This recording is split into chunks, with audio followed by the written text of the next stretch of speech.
E aí pessoal, tudo bem? Professor Tiago aqui na Atom Aulas, dando curso de exatas.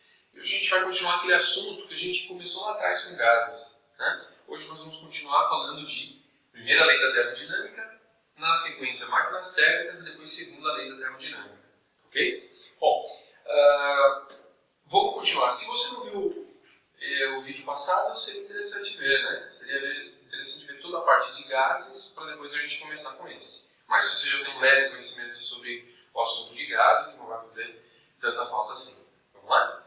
Ó, a ideia que a gente definiu de gás era que é o seguinte: o gás é um sistema que eu posso modificar o tempo todo, né? Eu posso mudar a temperatura, eu posso causar uma redução do volume, eu posso modificar a pressão do gás, enfim, eu posso fazer N coisa com os gases, né?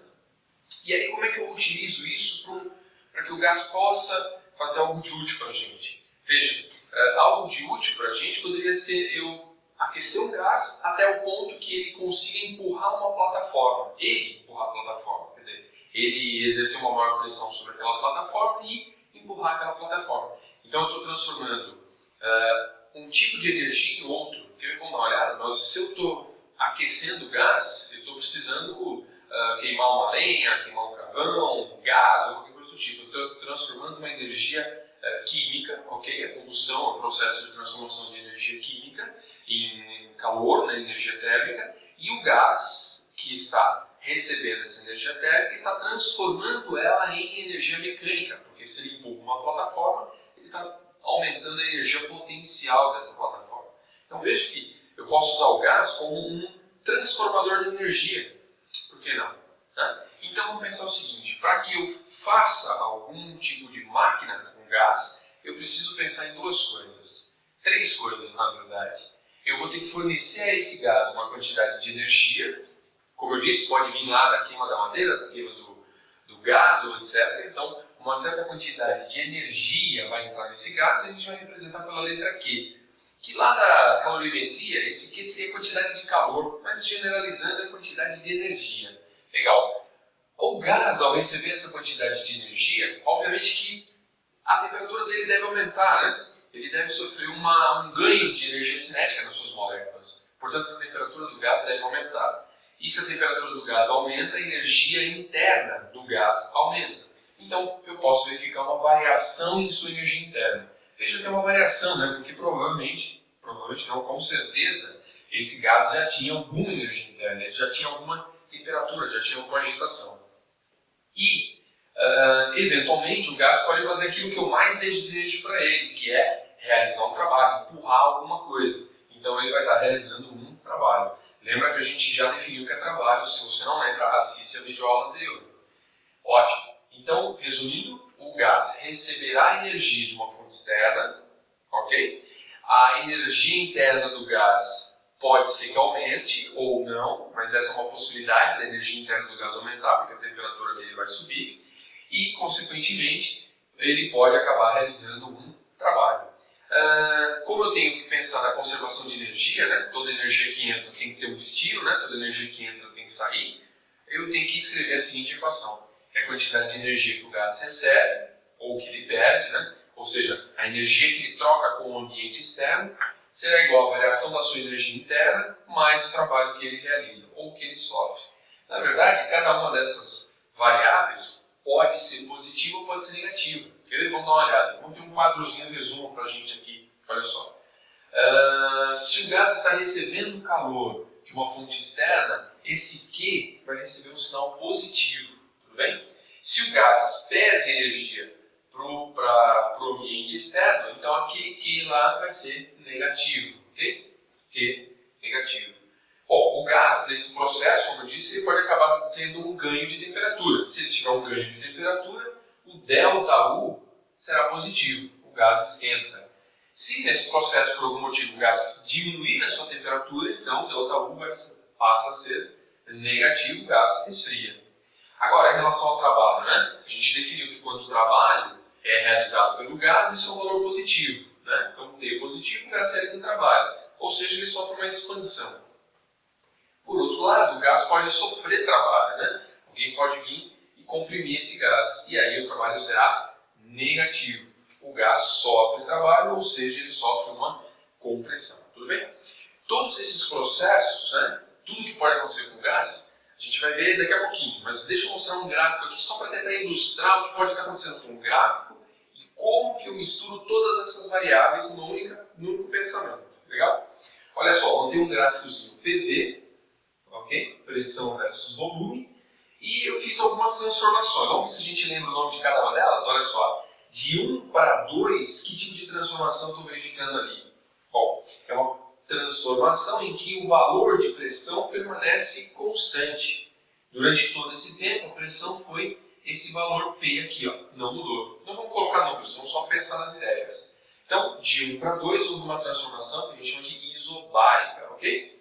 Qual é a característica de uma transformação isobárica? Pressão constante, tá? O volume aumentou? A gente olha pelo gráfico, ó. O volume passou desse valor para esse valor, né? O volume aumentou, portanto o gás sofreu uma expansão. Então, se eu pensar nesse processo, o trabalho foi realizado pelo gás, o trabalho é positivo. Como é que a gente poderia calcular esse trabalho? Ah, olha só, se a gente tem um gráfico, a gente vem no gráfico e calcula a área dele, ó. A gente vem aqui e calcula a área, que nesse caso ficou a área de um retângulo pequenininho aqui, ok? A gente calcula a área daquele retângulo. Então, houve um trabalho realizado. Será que houve aumento de temperatura? Ou será que houve queda na temperatura? Ou será que a temperatura permaneceu constante? Né? São as três possibilidades. Vamos verificar uma coisinha? Quando eu tenho... lembra que eu defini essa equação aqui? Ó, U é igual a 3 meios de nRT. Eu falei, troca esse nRT por PV, lá do PV igual a nRT. Então eu teria a equação de U é igual a 3 meios de PV. Olha só que legal. Então, se eu pensar no U como 3 meios de PV, eu consigo ver se a energia interna ficou maior ou se ela ficou menor no processo que foi de 1 para 2. Porque olha só, 3 meios não vamos nem olhar para ele. O U depende do produto PV. Olha o produto P vezes V no ponto 1. Esse é o P, esse é o V. V1. Olha o que aconteceu com o produto PV no ponto 2. O mesmo P, mas um V ligeiramente maior. Conclusão nossa. O produto PV aumentou. E a energia interna? Aumentou.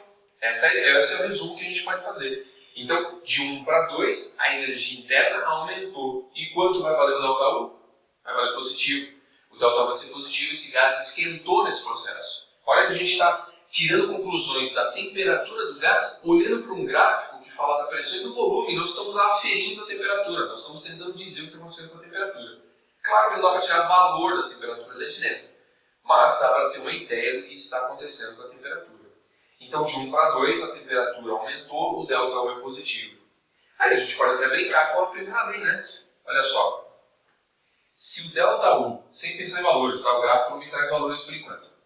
Se o ΔU é positivo e o trabalho que eu verifiquei foi realizado pelo gás porque houve uma expansão, então isso aqui também é positivo. O trabalho do gás também é positivo.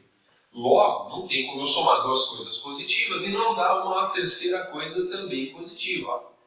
Conclusão nossa, o gás absorveu o calor desse processo ou ele perdeu o calor desse processo? Se o que é positivo, o gás recebeu o calor desse processo, o gás ganhou calor, ganhou energia térmica de fora, tudo bem?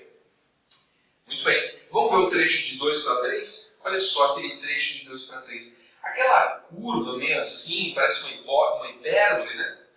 É uma hipérbole. O que tinha de legal na hipérbole? O que tinha de legal na hipérbole é que a temperatura do gás era constante. Na hipérbole a temperatura é constante, né? É o gráfico de uma isotérmica.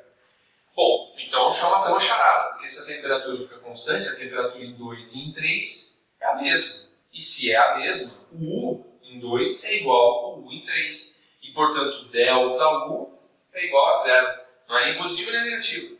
Ele é igual a zero. O gás realizou trabalho nesse processo? De 2 para 3? A gente vê pelo gráfico. Ó. O volume aumentou? Aumentou de novo. Ó. Ele passou para um volume V3. Como é que eu calcularia o trabalho realizado pelo gás nesse processo? Eu vou lá na área do gráfico, né? Eu vou vir aqui calcular a área sobre esse gráfico aqui. Que é uma hipérbole e essa área não é tão simples assim. Não se preocupa com isso, que geralmente as questões de vestibulares não cobram esse tipo de transformação para cálculo de área. Não teria que envolver LN, não esquenta a cabeça com isso. O que importa para nós é o gás realizou trabalho naquele processo. Então a gente pode concluir sobre o calor, né? De novo, a gente vai poder pensar assim, ó. O trabalho realizado foi positivo. O ΔU foi 0. Portanto, esse gás novamente absorveu energia nesse processo. Tudo bem? Então, ΔU, né? Vamos colocar aqui. ΔU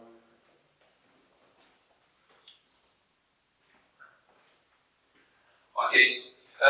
Vamos dar uma limpada na lousa e eu vou voltar já já. E aí a gente define com mais clareza, eu vou pegar uns gráficos desses para a gente dar uma olhada melhor. E aí a gente já entra no assunto de máquinas térmicas também, máquinas térmicas operando em ciclos. Ok? Um abraço, até daqui a pouco.